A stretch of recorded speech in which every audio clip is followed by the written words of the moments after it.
Britain থেকে 4 দিন আগে সিলেটে আসা 28 প্রবাসী করোনা পজিটিভ। কোয়ারেন্টাইন থেকে ছাড়া পাওয়ার পরীক্ষা করাতে গিয়ে ধরা পড়ে। সেরাম থেকে কেনা 50 লাখ ডোজ ভ্যাকসিন এখন দেশে। 1.5 মাসের বেশি পিছিয়ে আগামী 18ই মার্চ থেকে শুরু হচ্ছে অমর একুশে গ্রন্থমেলা। প্রকাশকদের সঙ্গে কথা বলেই সময়সীমা নির্ধারণ।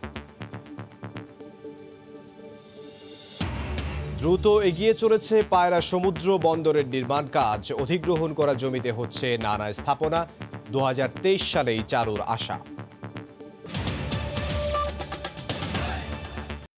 চট্টগ্রাম সিটি কর্পোরেশন নির্বাচনের পরিবেশ নিয়ে উদ্বেগ জানিয়েছে নির্বাচন কমিশনার মাহবুব তালুকদার। সোমবার নির্বাচন কমিশন সচিবালয়ে সাংবাদিকদের সামনে লিখিত বক্তব্যে তিনি কথা জানান। চট্টগ্রাম সিটি কর্পোরেশন নির্বাচনকে ঘিরে সহিংসতার শঙ্কা ও উদ্বেগের যথেষ্ট কারণ রয়েছে। পরিবেশ সুষ্ঠু না হলে অবাধ, নিরপেক্ষ, আইনানুগ ও গ্রহণযোগ্য নির্বাচন সম্ভব নয়। নির্বাচনের পূর্বশর্ত লেভেল প্লেয়িং ফিল্ডের ধারণাও অবান্তর হয়ে যায়। এই নির্বাচন কমিশনের নিয়ন্ত্রণে থাকা অপরিহার্য, নইলে তা ভণ্ডুল হয়ে যাবে। এবার অন্যান্য প্রসঙ্গ। লন্ডন থেকে 4 দিন আগের ফ্লাইটে দেশে আসা 28 প্রবাসীর দেহে করোনা ভাইরাস শনাক্ত হয়েছে। সিলেট মহানগর পুলিশের অতিরিক্ত উপকমিশনার BM আশরাফুল্লাহ তাহেরের সোমবার রাতে বিষয়টি নিশ্চিত করেছেন। গত 21 জানুয়ারি যুক্তরাজ্য থেকে বাংলাদেশ বিমানের BG202 ফ্লাইট লন্ডন থেকে দেশে আসেন 157 জন প্রবাসী। সিলেটের ওসমানী আন্তর্জাতিক বিমানবন্দরে আসার পর সেনাবাহিনী ও পুলিশের তত্ত্বাবধানে তাদেরকে প্রাতিষ্ঠানিক কোয়ারেন্টাইনে বিভিন্ন হোটেলে রাখা হয়। নিয়ম অনুসারে 4 দিন কোয়ারেন্টাইনে থাকার পর নমুনা পরীক্ষা করার কথা। সিলেট নগরীর করোনা আইসোলেশন সেন্টারের সামনে আছেন সহকর্মী ইকরামুল কবির এবং লন্ডনে আছেন সহকর্মী শোয়েব কবির। সরাসরি যাব তাদের কাছে। প্রথমেই যাচ্ছি ইকরামের কাছে। ইকরাম, ধন্যবাদ এমদাদ। সিলেটে যখন করোনা পরিস্থিতি একটু ভালোর দিকে, তখন একটি দুঃসংবাদ আমরা আজকে এই সোমবার রাতে আমরা পেয়েছি। সেটা হচ্ছে কি, গত বৃহস্পতিবার লন্ডন থেকে যে সরাসরি ফ্লাইটে সিলেটে এসেছিল, সেই ফ্লাইটে করে 157 জন যাত্রী সিলেটের যাত্রী ছিলেন এবং তাদেরকে সরকারের নীতি অনুযায়ী এবং নিয়ম অনুযায়ী 4 দিনের বিভিন্ন প্রাতিষ্ঠানিক কোয়ারেন্টাইনে বিভিন্ন হোটেলে রাখা হয়েছিল এবং তাদেরকে সোমবার, অর্থাৎ গত যে সোমবার গেল, আজকে রাত পোহালোই, সেই সোমবার ছেড়ে দেওয়ার কথা ছিল এবং রোববার তাদের নিয়ম অনুযায়ী প্রত্যেকের কাছ থেকে নমুনা নেওয়া হয়েছিল এবং নমুনায় দেখা গিয়েছে যে 28 জন সেই প্রবাসী যারা লন্ডন থেকে গত বৃহস্পতিবার এসেছে, তারা করোনা ভাইরাসে আক্রান্ত। এই কারণে এই 28 জনকে তারা নেওয়া হয়েছে যে এখানে খাদিম নগরের যে BRDTI, যেখানে সেনাবাহিনীর তত্ত্বাবধানে একটি হাসপাতাল রয়েছে, তাদেরকে সেখানে রাখা হয়েছে চিকিৎসার জন্য। এতে করে যে এই জানুয়ারি মাসে যে এই পর্যন্ত 60টি ফ্লাইট এসছে এবং প্রতিটা ফ্লাইট প্রথম দিকে একটু কমে গিয়েছিল এবং পরবর্তীতে আবার বেড়ে যায় যাত্রী সংখ্যা 157, 143। আজকে যে ফ্লাইটটি এসেছিল সোমবারে যে ফ্লাইটটি এসেছে, তা থেকে 143 জন যাত্রী লন্ডন থেকে সরাসরি সিলেটে নামে। এতে করে যত দিন যাচ্ছে, আগে ছিল 14 দিনের প্রাতিষ্ঠানিক কোয়ারেন্টাইন, পরবর্তীতে 4 দিন করা হয়েছে। সেই 15 তারিখ থেকে 4 দিন করার পরে যাত্রী সংখ্যা আবার বেড়ে যায় এবং যাত্রী সংখ্যা বেড়ে যাওয়ার সাথে সাথে যে লন্ডনে যে করোনা পরিস্থিতি, ভয়াবহ করোনা পরিস্থিতির মাঝে নিজেকে মুক্ত রাখার জন্য, নিজেকে সেফ রাখার জন্য বাংলাদেশে আসতে থাকে প্রবাসীরা এবং বাংলাদেশে এসে তারা যে এই যে করোনা আক্রান্ত হয়েছে, এতে করে কিন্তু সিলেটের মধ্যে একটি আতঙ্ক ছড়িয়ে পড়েছে। কারণ হচ্ছে গিয়ে সিলেটে আমরা দেখেছি, আমার যে পিছে রয়েছে ডাক্তার শহীদ শামসুদ্দিন হাসপাতাল, এইটা কিন্তু করোনা রোগীদের আইসোলেশন সেন্টার। এখানে নমুনা পরীক্ষা করা হয়, এখানে রাখা হয়। এতে কয়দিন থেকে আমরা দেখেছি তাদের সংখ্যা অনেক কমে গিয়েছে, যারা পরীক্ষা করছে, নমুনা দিচ্ছে, তাদের সংখ্যা অনেক কমে যাচ্ছে। এতে করে আতঙ্কমুক্ত হয়ে গিয়েছিল সিলেট। আবার নতুন করে একটি আতঙ্ক দেখা দিয়েছে। লন্ডনের যারা আসছে তাদের এইভাবে যদি আসতে থাকে তাহলে আরও আতঙ্ক ছড়িয়ে পড়বে, এমনটি বলছেন সবাই। মোটামুটি এই ছিল যে 28 জন লন্ডন প্রবাসীদের করোনা আক্রান্ত পাওয়া গিয়েছে, তার সর্বশেষ খবর। এবার আমি চলে যাচ্ছি লন্ডনে, সেখানে রয়েছেন আমাদের সহকর্মী শোয়েব কবির। ইকরাম, আপনি যেমনটি বলছিলেন যে 157 জন যাত্রীর মধ্যে 28 জন যাত্রীর শরীরে করোনা ভাইরাসের উপস্থিতি পাওয়া গেছে এবং এটি বেশ এক ধরনের আতঙ্ক এবং উদ্বেগের জন্ম দিয়েছে ব্রিটেনের বাংলাদেশি কমিউনিটির মধ্যে। আমরা এই বিষয়ে কথা বলেছিলাম এই বিষয়ে আমরা কথা বলেছিলাম লন্ডনের বাংলাদেশ হাই কমিশনার সাইদ আহমদ তাসিমের সাথে। তিনি বলেছেন যে বিষয়টি বেশ উদ্বেগজনক এবং আতঙ্কের পাশাপাশি এই বিষয় নিয়ে তিনি বিমান বাংলাদেশের লন্ডনের যে কর্তৃপক্ষ রয়েছেন তাদের সাথে কথা বলবেন। আমরা একই বিষয় নিয়ে আমরা কথা বলেছিলাম যে লন্ডনস্থ বিমানের যিনি কান্ট্রি ম্যানেজার রয়েছেন তার সাথে তিনি বলেছেন যে এখান থেকে যেসব যাত্রীরা বাংলাদেশ বিমানে যারা বোর্ডিং করছেন তাদেরকে বোর্ডিং করার আগে অবশ্য ব্রিটিশ সরকারের যেসব নীতিমালা রয়েছে ভ্রমণের সেসব নীতিমালা অনুযায়ী বোর্ডিং করানোর আগে অবশ্যই তাদেরকে করোনা ভাইরাসের PCR টেস্ট করানো হচ্ছে। তবে আরেকটি বিষয় যেটা বেশ ভাবিয়ে তুলেছে, এই যে PCR টেস্ট করানোর ক্ষেত্রে কেউ কি কোনো ধরনের অসাধু উপায় অবলম্বন করছে কিনা সেটি কিন্তু তাদের যাচাই বাছাই করার যে কোনো সুযোগ নেই এবং সেই সুযোগে কিন্তু অনেকে অপব্যবহার করতে পারে বলে আমাদেরকে জানিয়েছে। তবে এখন পর্যন্ত বাংলাদেশ বিমানের যে লন্ডন অফিস তারা কিন্তু বাংলাদেশ থেকে কিন্তু এখনো এই ধরনের কোনো অভিযোগ কিংবা কোনো নির্দেশনা তারা পায়নি। তারা বলছেন যদি আগামীকালকের মধ্যে যদি তারা এই ধরনের নির্দেশনা পেয়ে থাকেন তবে এই বিষয়ে তারা খতিয়ে দেখবে এবং যেসব 28 জন যাত্রী কোথা থেকে টিকিট কেটেছে এবং কোথায় গিয়ে তারা এই যে করোনা ভাইরাসের PCR টেস্ট করেছে সেটি কিন্তু তারা খতিয়ে দেখবে। যদি প্রয়োজন হয় ব্রিটিশ সরকারের যে পুলিশ প্রশাসন রয়েছেন তাদেরও হয়তো সহযোগিতা তারা নিতে পারেন। তবে এই যে পুরো ঘটনাটি কিন্তু ব্রিটেনের বাংলাদেশি কমিউনিটির মধ্যে বেশ উদ্বেগ এবং উৎকণ্ঠা জন্ম দিয়েছে। আপনি জানেন যে করোনা ভাইরাসের যে দ্বিতীয় ভয়াল সভায় এই ভয়াল সভায় কিন্তু সবচেয়ে বেশি বিপর্যস্ত ব্রিটেনের বাংলাদেশি কমিউনিটি। এখন দেখার বিষয় বাংলাদেশ সরকার পাশাপাশি বিমান বাংলাদেশের লন্ডন অফিস এই বিষয়টি কতটুকু গুরুত্ব সঙ্গে দেখছেন এবং তারা এবং এই রহস্যের কি উদ্ঘাটন করছেন। এই ছিল সবশেষ। লন্ডন থেকে সহকর্মী শোয়েব কবির যোগ দিয়েছিলেন এবং এর আগে সিলেট থেকে যোগ দিয়েছিলেন সহকর্মী ইকরামুল কবির। ভারতের সেরাম থেকে কেনা করোনার টিকার প্রথম চালান এখন বাংলাদেশে। সোমবার বেলা 11:15 50 লাখ ডোজ নিয়ে হযরত শাহজালাল আন্তর্জাতিক বিমানবন্দরে পৌঁছায় এয়ার ইন্ডিয়ার বিশেষ বিমান। পরে বেক্সিমকোর ফ্রিজার ভ্যানে নিয়ে যাওয়া হয় টঙ্গীতে তাদের সংরক্ষণাগারে। এরপর প্রতিটি ব্যাচের স্যাম্পল পরীক্ষা করে শুরু হবে দেশ জুড়ে বিতরণ। অবশেষে নিজেদের কেনা ভ্যাকসিন হাতে পেল বাংলাদেশ। সিরাম থেকে নেয়া অক্সফোর্ড অ্যাস্ট্রাজেনেকার থেকে 3 কোটি ডোজের প্রথম লটের 50 লাখ নিয়ে বেলা 11:30টায় ঢাকায় নামে এয়ার ইন্ডিয়ার কার্গো বিমান। চুক্তি অনুসারে এই 3 কোটি বিতরণের ভার বেক্সিমকোর, তাই আগে থেকেই প্রস্তুতি ছিল প্রতিষ্ঠানটির 9টি ফ্রিজার ভ্যান। লোড আনলোড শেষে 1 ঘন্টার আগেই বেরিয়ে আসতে থাকে এক একটি ভ্যান, গন্তব্য তাদের বিশেষ সংরক্ষণাগার টঙ্গী। বেক্সিমকো জানায় প্রতিটি ব্যাচের একটি করে স্যাম্পল ওষুধ প্রশাসনে পরীক্ষা করা হবে। ছাড়পত্র পেলেই শুরু হবে বিতরণ প্রক্রিয়া। আমাদেরকে সরকারের ওই ডিস্ট্রিক্টে সিভিল সার্জনের অফিসে 64টা ডিস্ট্রিক্টে গিয়ে প্রমাণ যা দিয়ে আসবে একদম নিখুঁত ভ্যাকসিন দিয়ে আসতে হবে। 4 থেকে 5 দিনের মধ্যেই আমরা প্রত্যেকটা ডিস্ট্রিক্টে ওনারা যেখানে বলেছেন ওখানে পৌঁছে দিব। প্রতিটি ব্যাচেই বিশেষ ডিভাইস দেয়া আছে। কোল্ড চেইন ভেঙে গেলে সেই ডিভাইসে রেকর্ড থাকবে। যে কোনো ব্যত্যয়ের দায় বেক্সিমকোর। টেম্পারেচার মনিটরিং ডিভাইস দেওয়া আছে প্রত্যেকটা কার্টুনের ভিতরে।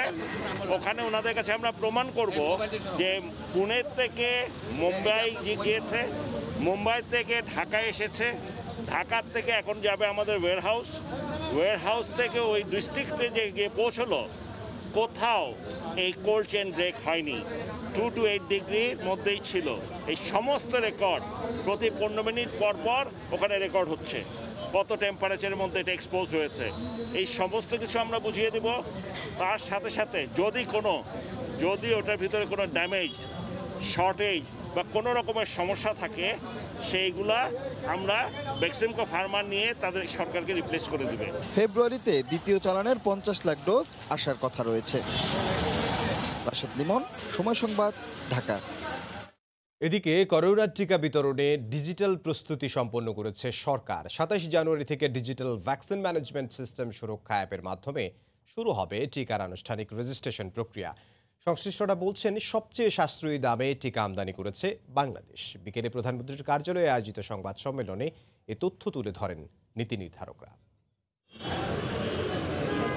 মহামারী থেকে রক্ষায় বহুল প্রতীক্ষিত ভ্যাকসিন পৌঁছেছে দেশের মাটিতে। প্রাণঘাতী এই অদেখা শত্রু রুখে দিতে এখন অপেক্ষা ভ্যাকসিনের প্রায়োগিক ব্যবহার শুরুর।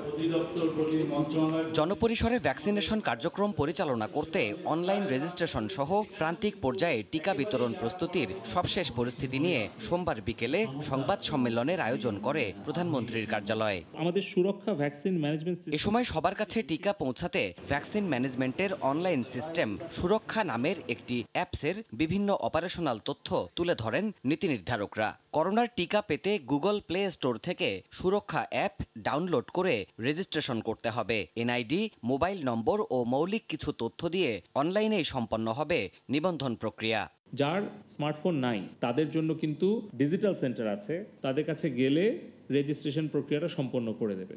আগামী 27 তারিখ মাননীয় প্রধানমন্ত্রী টিকা প্রদান কার্যক্রমের উদ্বোধন করবেন। আনুষ্ঠানিকভাবে রেজিস্ট্রেশনটাও মাননীয় প্রধানমন্ত্রী উদ্বোধন করলেন। তাহলে যেটা হবে যে তখন এটা উন্মুক্ত হবে। এ সময় স্বাস্থ্য অধিদপ্তরের মহাপরিচালক জানান, হাসপাতালের বাইরে কোনো টিকা দেয়া হবে না। প্রত্যেকটা কেন্দ্রে যে পরিমাণ নিবন্ধন হবে সেই পরিমাণ টিকা আমাদেরকে সেখানে নিয়ে যেতে হবে। আমরা এখন পর্যন্ত বলছি আমরা এই অ্যাপসের বাইরে কাউকে অ্যালাউ করব না।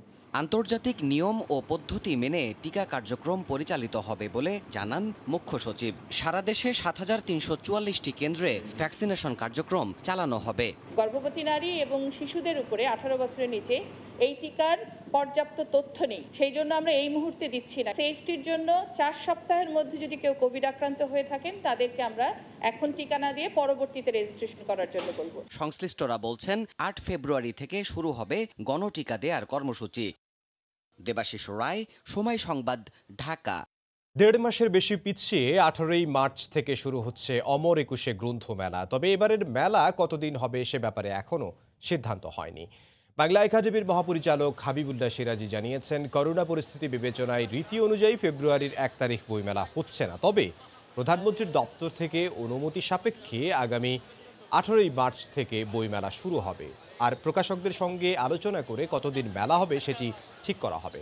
এর আগে বইমেলা ভার্চুয়ালি হবে এমন খবর গণমাধ্যমে প্রকাশ পেলে আলোচনা সমালোচনা শুরু হয়। পরে প্রকাশকদের সঙ্গে বৈঠক শেষে প্রধানমন্ত্রীর দপ্তরে বইমেলা আয়োজনের 3টি সম্ভাব্য তারিখ পাঠানো হয়েছিল।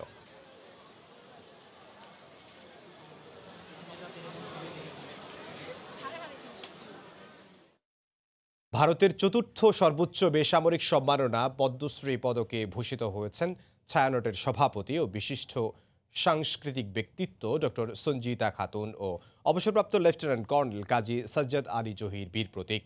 প্রতিক্রিয়ায় সঞ্জিদা খাতুন বলেন, আজীবন কাজ করে যাওয়ার স্বীকৃতি এই সম্মাননা। দ্রুত এগিয়ে চলছে দেশের 3য় সমুদ্র বন্দর পায়রার নির্মাণ কাজ। অধিগ্রহণ করা জমিতে গড়ে উঠেছে একের পর এক স্থাপনা। কর্তৃপক্ষের প্রত্যাশা, পরিকল্পনা অনুযায়ী 2023-এ বন্দরটি পুরোপুরি চালু হলে বিশাল অঙ্কের রাজস্বের পাশাপাশি উন্নতি হবে প্রতিবেশী দেশগুলোর সঙ্গে বাণিজ্যিক সম্পর্কও। মাহমুদ রাকিবের রিপোর্ট, ছবি তুলেছেন নিজামুদ্দিন। নীল সাগরে জলজলে আগামীর স্বপ্ন। নির্মাণাধীন পায়রা সমুদ্র বন্দর যেন খুলে দিচ্ছে সম্ভাবনার নতুন দ্বার। পটুয়াখালীর আন্দারমানিক নদী পাড়ে এখন ব্যস্ততা 100 একর জায়গার উপরে 650 মিটার দীর্ঘ জেটি নির্মাণে। তৈরি হবে মাটির উপরে 22 মিটার ও নিচে 48 মিটারের মোট 1391টি স্টিল পাইলিংয়ের পোক্ত পিলার। নদীর 90 মিটার ভিতরে থাকবে মূল টার্মিনাল, যেখানে একই সাথে পণ্য খালাসের সুযোগ মিলবে 200 মিটার দৈর্ঘ্যের 3টি জাহাজের। একটি টার্মিনালে বছরে 110টি জাহাজ ভিড়তে পারবে। হবে 8 লাখ TEUS কন্টেইনার খালাস। এই ধারণ ক্ষমতা টার্মিনাল হবে মোট 5টি। আমাদের কাজ শেষ হবে ডিসেম্বর 2022 সনে। এই পর্যন্ত আমাদের অগ্রগতি 12%। জাহাজ ভিড়তে পারবে যেটিতে 2023 থেকে। সরজমিন ঘুরে দেখা যায় এরই মধ্যে বাস্তবায়ন হয়েছে প্রায় 5.5 কিলোমিটার শেখ হাসিনা সংযোগ সড়ক। নির্মিত হয়েছে বিশাল প্রশাসনিক ভবনও। 6,500-এর মধ্যে অধিগ্রহণ হয়েছে 3,781 একর জমি। মংলা বন্দর, চিটাং বন্দর, এটা অনেক আগে বাংলাদেশে এই পোর্টগুলা তৈরি হয়েছে। পায়রা বন্দর যেহেতু এখন তৈরি হচ্ছে, পায়রা বন্দর হবে একটি আধুনিক বন্দর। পরিকল্পনা অনুযায়ী নদী প্রবাহ ঠিক রাখতে ক্যাপিটাল ও রক্ষণাবেক্ষণ, ড্রেজিং, কোল টার্মিনাল, কন্টেইনার টার্মিনাল 1 ও 2 সহ 12টি সুবিধা নিশ্চিত করবে নৌ মন্ত্রণালয়। এখন পর্যন্ত প্রায় 15,000 কোটি টাকার মতো আমাদের বিনিয়োগ হয়েছে। আমাদের লক্ষ্যমাত্রা হচ্ছে 35 সালে এটা ব্রেক ইভেন্টে যাওয়া। সংশ্লিষ্টরা বলছেন এই চ্যানেলটি সারা বছর ধরে ড্রেজিং করে নাব্যতা ধরে রাখাই হবে এই বন্দরের সবচেয়ে বড় চ্যালেঞ্জ। মাহমুদ রাকিব, সময় সংবাদ, পায়রা বন্দর, পটুয়াখালী। 6 ঘন্টা পর যাত্রীদের কাছে দুঃখ প্রকাশ করে অঘোষিত নৌ ধর্মঘট প্রত্যাহার করে নিয়েছে নৌ শ্রমিকরা। সোমবার রাতে সদরঘাট টার্মিনালে বিআইডব্লিউটি এর সাথে বৈঠক শেষে ঘোষণা দেয় নৌ শ্রমিকদের সংগঠনের নেতারা। এদিন দুপুরে হঠাৎ করেই মেরিন আদালত কর্তৃক 2 জন সারেং এর জামিন বাতিল করে কারাগারে পাঠানোর নির্দেশের রায়ের প্রতিবাদে দেশব্যাপী যাত্রীবাহী লঞ্চ চলাচল বন্ধ করে দেয় নৌ শ্রমিকরা। এতে ঢাকা ও বরিশাল সহ দেশের দক্ষিণাঞ্চলের কয়েক লাখ যাত্রী চরম ভোগান্তিতে পড়েন। এ সময় সদরঘাট টার্মিনালে হাজার হাজার যাত্রীকে অপেক্ষা করতে দেখা যায়। পরে রাত 8:30টায় ধর্মঘট ডাকা শ্রমিক নেতাদের সঙ্গে সদরঘাটে বৈঠকে বসেন বিআইডব্লিউটি এর চেয়ারম্যান সহ উচ্চ পদস্থ কর্মকর্তারা। এ সময় শ্রমিক নেতারা নিজেরাই ধর্মঘটকে অযৌক্তিক স্বীকার করে প্রত্যাহার করে নেন। পাশাপাশি ভোগান্তির জন্য দেশবাসীর কাছে দুঃখ প্রকাশ করেন তারা।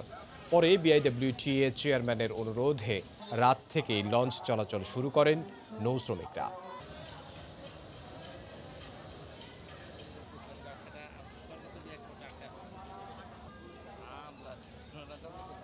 আমরা শ্রমিকদের বিষয়টা দেখব, তো সেই বিষয়ে আস্থার নিয়ে আমাদেরকে যে নৌযান শ্রমিকরা ছিলেন, এখানে মালিকরাও ছিলেন, সবাই মিলে সিদ্ধান্ত নিয়েছেন তারা এখনই লঞ্চ চালু করবেন।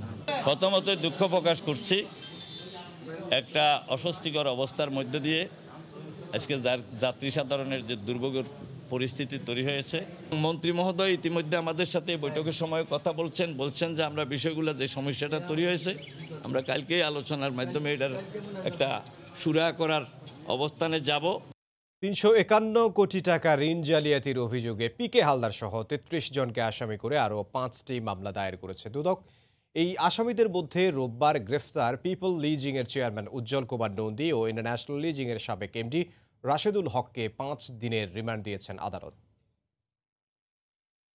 দুদকের করা আলাদা 5 মামলার তথ্য বলছে পিকে হালদারের মামাতো ভাই শঙ্খ ব্যাপারীর মুন এন্টারপ্রাইজ সবচেয়ে বেশি ঋণ জালিয়াতি করেছে। পিকের নিয়ন্ত্রণাধীন এই প্রতিষ্ঠানটি 83 কোটি 84 লাখ টাকা লোপাট করে। সবচেয়ে কম ঋণ জালিয়াতি হয় রহমান কেমিক্যালসে। 54 কোটি 55 লাখ টাকার জালিয়াতি করা প্রতিষ্ঠানটির চেয়ারম্যান রোববার গ্রেফতার হওয়া পিপলস লিজিং এর বর্তমান চেয়ারম্যান উজ্জ্বল কুমার নন্দী। এমন 5 কোম্পানির নামে করা 5টি মামলায় পিকে হালদার ও তার পরিবারের সদস্য ও সহযোগী সহ 33 জনকে আসামি করে মামলা করে দুর্নীতি দমন কমিশন। দুদক সচিব জানান আসামিদের বিপক্ষে পিকে হালদারের সঙ্গে মিলে এই অর্থ লোপাটের প্রমাণ পেয়েছে দুদক। পিকে হালদার সংশ্লিষ্ট 5টি প্রতিষ্ঠানের 33 জনের বিরুদ্ধে 5টি পৃথক পৃথক মামলা দায়ের করা হয়েছে। International leasing and financial services লিমিটেডের সংশ্লিষ্ট কর্মকর্তা এবং বোর্ডের অন্যান্য সদস্যরা মিলে অসৎ উদ্দেশ্যে ক্ষমতার অপব্যবহারপূর্বক প্রতারণার মাধ্যমে অপরাধমূলক বিশ্বাস ভঙ্গ করে ভুয়া ও কাগজে প্রতিষ্ঠানের নামে টাকা বরাদ্দ নিয়েছেন। রোববার গ্রেফতার হওয়া পিপলস লিজিং এর সাবেক চেয়ারম্যান উজ্জ্বল কুমার নন্দী ও ইন্টারন্যাশনাল লিজিং এর সাবেক এমডি রাশেদুল হকের 5 দিনের রিমান্ড মঞ্জুর করেছেন আদালত। আনন কেমিক্যাল নামে একটা প্রতিষ্ঠানের নামে ভুয়া কাগজকে সঠিক কাগজ হিসাবে দেখায় তারা ঋণটা মঞ্জুর করেছে এবং মঞ্জুর করে এই টাকাটা প্রশান্ত কুমার হালদার তার নিজের স্বার্থ সংশ্লিষ্ট বিভিন্ন প্রতিষ্ঠান এবং ব্যক্তির নিকট হস্তান্তর করেন। এদিকে সম্পদের কোনো বৈধ উৎস না পাওয়ায় 23 জানুয়ারি গ্রেফতার পিকের সহযোগী অবন্তিকা বড়ালকে 3 দিনের রিমান্ডের প্রথম দিনের জিজ্ঞাসাবাদ করেছে দুর্নীতি দমন কমিশন। সেলিয়া সুলতানা, সময় সংবাদ, ঢাকা। বেসরকারিভাবে দ্বিতীয় মেয়াদে পর্তুগালের প্রেসিডেন্ট নির্বাচিত হয়েছেন বর্তমান প্রেসিডেন্ট মার্সেলো রেবেলো ডি সুজা। অভিবাসী বান্ধব হওয়ায় বেশ কয়েক বছর ধরেই প্রবাসী বাংলাদেশিদের সমর্থন ছিল মার্সেলোর দিকে। তার বিজয়ে খুশি অভিবাসীরা। কমিউনিটি নেতারাও বলছেন মার্সেলোর বিজয় পর্তুগালের অগ্রগতি আরও ত্বরান্বিত করবে। লিসবন থেকে তারিকুল হাসান আশিকের রিপোর্টে বিস্তারিত। মিষ্টভাষী ও বন্ধুসুলভ মার্সেলো গত কয়েক বছরে নিজের বিভিন্ন জনবান্ধব কর্মকাণ্ডের মাধ্যমে দ্বিতীয় মেয়াদে পর্তুগালের প্রেসিডেন্ট হবার দৌড়ে ছিলেন এগিয়ে। হলেনও তাই 60 ভাগের বেশি ভোট পেয়ে দ্বিতীয় মেয়াদে বেসরকারিভাবে পর্তুগালের প্রেসিডেন্ট নির্বাচিত হলেন মার্সেলো। প্রবাসী বাংলাদেশিদের পছন্দের শীর্ষেও ছিলেন মার্সেলো। তাকে দ্বিতীয় মেয়াদে রাষ্ট্রপতি হিসেবে পেয়ে খুশি বাংলাদেশি, পর্তুগিজ সহ প্রবাসী বাংলাদেশিরা। মিস্টার মার্সেলো প্রেসিডেন্ট হয়েছে, এজন্য আমি খুবই খুশি, কারণ আমরা বেশিরভাগ বাঙালিরাই আমরা সিনিয়র মার্সেলোকে ভোট দিয়েছি, কারণ তিনি যোগ্য এবং সৎ ব্যক্তি। খুবই ভালো লাগছে দ্বিতীয়বারের মতো মার্সেলো সোজা নির্বাচিত হওয়ায়। আমাদের অধিবাসী বান্ধব এই প্রেসিডেন্ট। স্থানীয় রাজনীতির সাথে যুক্ত বাংলাদেশিরাও সন্তোষ প্রকাশ করেছেন মার্সেলোর প্রেসিডেন্ট হওয়ার খবরে। ডক্টর মার্সেলো রেবেলো সোজা অত্যন্ত জনপ্রিয় এবং একজন প্রফেসর, যার পর্তুগালের ইতিহাসে প্রেসিডেন্টদের মধ্যে উনি সবচেয়ে একজন জনপ্রিয় ব্যক্তি, যার জনপ্রিয়তা 75% ছাড়িয়ে গিয়েছে। 11.88% ভোটে আনা গোমেজের অবস্থান দ্বিতীয় এবং 11.87% ভোটে তৃতীয় অবস্থানে আছেন কট্টরপন্থী আন্দ্রে ভেন্তুরা।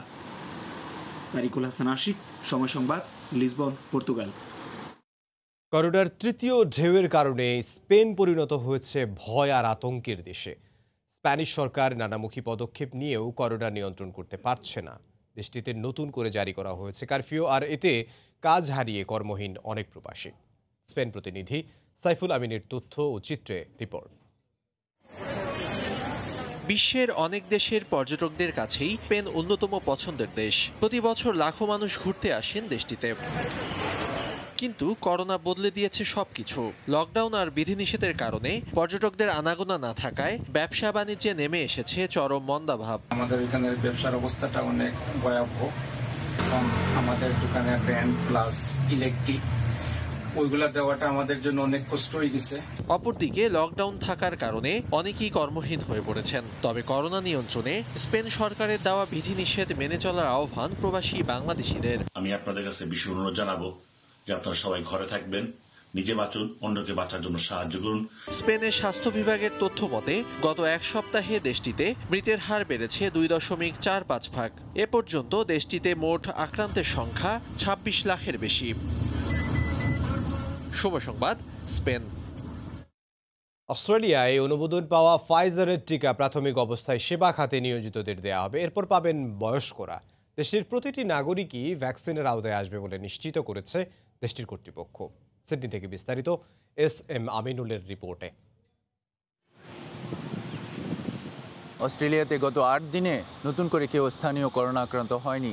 এখন পর্যন্ত কোনো বাংলাদেশি অস্ট্রেলিয়াতে করোনা আক্রান্ত হয়ে মারা যায়নি। এই মুহূর্তে কেউ করোনা আক্রান্ত অবস্থায় নেই। অস্ট্রেলিয়ার স্বাস্থ্য মন্ত্রণালয় ফাইজার যে ভ্যাকসিনটি আছে সেটি কিন্তু অনুমোদন দিয়েছে শেষ পর্যন্ত।